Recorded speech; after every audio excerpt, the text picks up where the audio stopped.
I'm not your friend. I make music and you like it. And if you don't, cool, great. I don't give a. I'm not doing it so that you like me. I'm doing it because it's fun. Doja Cat, who has had such a promising start to her career, has seemingly had her popularity bubble burst. Her most recent album, Scarlet, is projected to not be as highly streamed as many would expect for the bracket of artists that she falls under. Discussion on the internet has this down to recent controversy and comments that were made from Doja regarding her fanbase. Considering these recent antics, however, I would question whether this change in dynamic was not fully intended to be this way, albeit while the outcome was still unexpected. In this video, I'm going to be discussing how an intelligent marketing scheme by Doja ended up backfiring in her face upon the release of her latest album.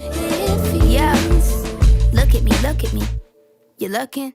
For a little bit of background on Doja, she consistently flips between pop, R&B, and rap styles between all of her music, sometimes blending genres across the same track for maximum effect. To make a comparison, I put her on a level similarity-wise with someone like SZA. Doja first started to pop up on people's timelines due to the virality of the song Moo released back in 2018, and I would put that down to the music video. For all intents and purposes, this song is fairly dumb. When you combine it with a low-budget, nonsensical green screen music video in which Doja is dressed in cow print, these factors make the song a lot more entertaining to listen to, which creates a positive feedback loop due to the positive association with the video. This was at least the time when I started to recognize the name Doja Cat being brought up in music conversations, but I at the time always considered her as being someone that went viral for a stupid song and not for actual talent. Boy, was I wrong. It's kind of a break for everybody. I feel like artists have been taking themselves really seriously, and the climate right now is kind of like, it's kind of uptight. Everyone's pretty sensitive right now. I think people do need humor. 2019, though, was really the year in which Doja's stock began a meteoric rise. The release of her album Hot Pink, along with the extremely popular song Say So, was the turning point in discussions around Doja. She went from an underground troll making music as jokes to a front-page pop star in what felt like no time at all.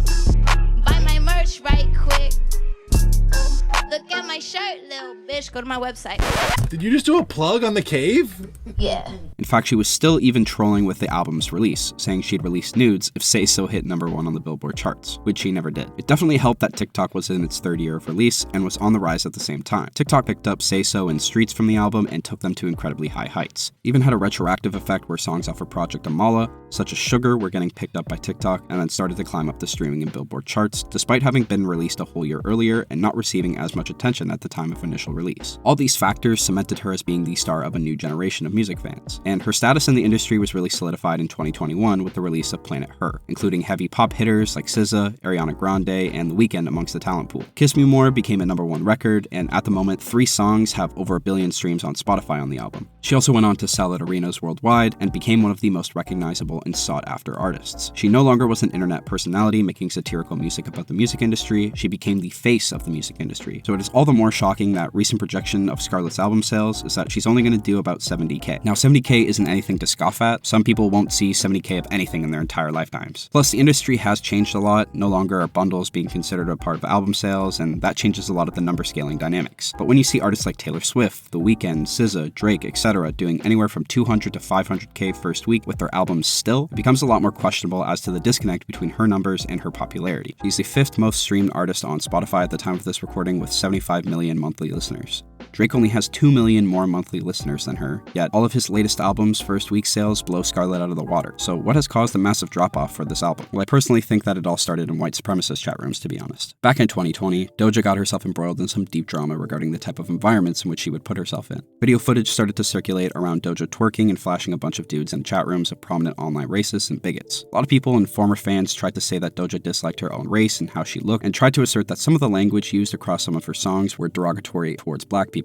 I think this is when sentiment around her fans really began to sour. I'm not going to try and defend Doja's actions, but people outside of her social circle that only know her from her music and online presence, making assumptions about how she values herself and her family, is a very bold route to go, and would likely piss off the person a lot more if they felt that these assertions were unfair or untrue. This drama did eventually dissipate, however when it's brought back up, Doja does frequently block people, whether it be on Twitter or Instagram, when they make reference to this situation. In terms of more recent drama, there has been a lot of conversations around her current boyfriend Jay Cyrus, a pretty prominent internet personality. Not only were racist tweets resurfaced from Cyrus's Twitter account, but he was also accused of being manipulative and abusive towards women during his time as a Twitch streamer. Many of Doja's fans have tweeted at her to break up with him and to not give him a platform, which led to Doja lashing out at fans once again, telling them to essentially mind their own business and that telling her to do something isn't just going to make her do it. This kind of leads us into the current situation we find ourselves in with Doja. Before the release of her album, she consistently took shots at her own fanbase. When asked if she loved her fans, she said she doesn't even know them. She made fun of them for calling themselves kittens and claimed all of their favorite albums and projects of hers were cash grabs and that they were dumb for falling for it in the first place. I get the kittens thing, but she also literally dressed up as a cow for a music video. Does she really have the right to criticize cringe? After all these types of comments, she ended up losing around 500,000 followers, and fans were incredibly upset with her attitude, but she posted in response saying that it felt more relieving than anything. I totally get that fans, especially with the internet, become incredibly parasocial, in which they feel as if they can dictate your actions, emotions, and reactions to things. They feel as if they actually know you as a person, when in reality they couldn't know less about how you actually are. It can be frustrating when somebody acts like they know you when you don't know them at all. It is incredibly disheartening to have someone you look up to shit on you for simply enjoying being a part of their community. It makes you no longer want to support them, as they are not only biting the hand that often feeds them, but they don't seem to appreciate the support you provide for them monetarily and emotionally. So far, this has all the makings for an incredibly toxic relationship. So would this be responsible then for the lack of sales for her album? Not entirely. After the initial fallout from the fan bashing situation, Doja released Paint the Town Red to huge success. The song currently is sitting in the top 10 of the Billboard charts, having already hit #1 in the previous weeks. As well, it has already amassed over 300 million streams since its release back in August. Before Scarlett released, it caused some to speculate as to whether or not there was actually any real impact behind the comments Doja had made towards her fans.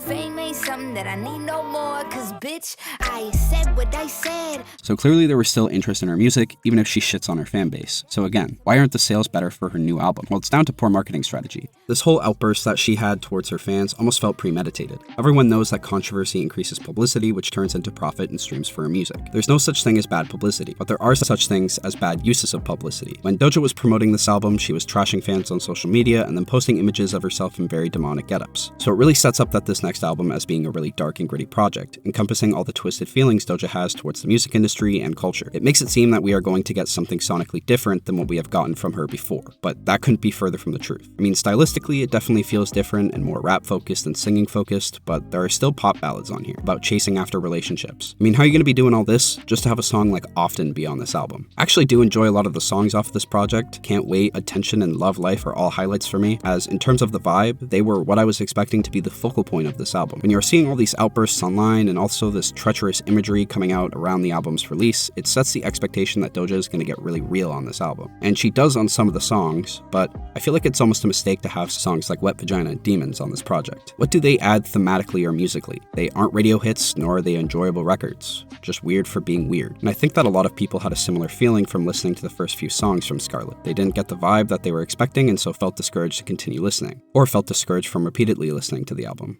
From the sales results, you could argue it wasn't a smart choice to attack her fans. After all, she effectively alienated the people that would likely stream to her album constantly, no matter what it sounded like. I think the idea of what she was trying to go for was actually genius. It just didn't pan out. Casual fans associate Doja with pop music, music that she describes as being traps to grow her popularity, not necessarily because she was passionate about making it. Therefore, if she is going to be making an album that sounds different, but that she prefers making, while also still getting casuals to listen to it, she needs to drum up a reason for people to listen to what she has to say, even though it'll sound different than what they would expect from a Doja Cat album. Or at least she needs to come up with a way to reset their expectations. Like I said, controversy is a great way to get people to pay attention to what you want them to hear, which, if this was Doja's intention, to try and retain interest despite having a different style of album, then it sounds like a really good plan, just poorly executed in my opinion, due to some bad decision making with the song selection for the project. But then again, the fact the album doesn't seem to fit with my interpretation of the marketing might once again be intentional, as Doja has always been a troll with her music, using it to express a satirical nature. While Doja has become a largely divisive figure in the world of music as of recently,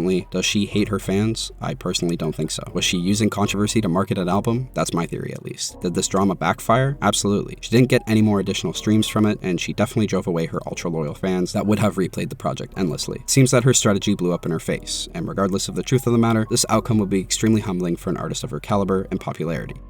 What are your thoughts on Doja's new album and her recent comments? Was this all marketing gone wrong? I'm definitely going to keep an eye on how the situation develops. Hopefully there aren't any more public outbursts, at least for the sake of the kittens.